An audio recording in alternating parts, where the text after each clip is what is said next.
অবৈধ সম্পদ অর্জনের অভিযোগে একাধিক পুলিশ সদস্যের দুর্নীতি বিষয়ে কাজ করছে দুর্নীতি দমন কমিশন দুদক।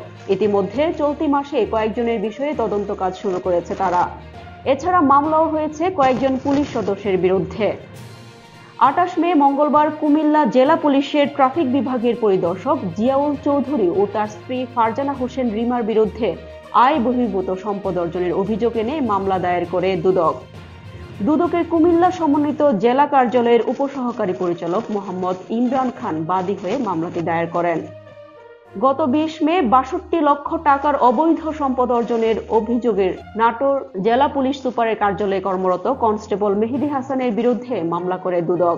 দুদকের রাজশাহী কার্যালয়ের সহকারী পরিচালক আমির হোসেন মামলাটি দায়ের করেন। এদিকে পুলিশের স্পেশাল ব্রাঞ্চের অতিরিক্ত ডিআইজি শেখ রফিকুল ইসলামের বিরুদ্ধে ঘুষ, দুর্নীতি, অবৈধ সম্পদ অর্জন ও বিদেশে অর্থ পাচারের অভিযোগ অনুসন্ধান করছে দুর্নীতি দমন কমিশন দুদক।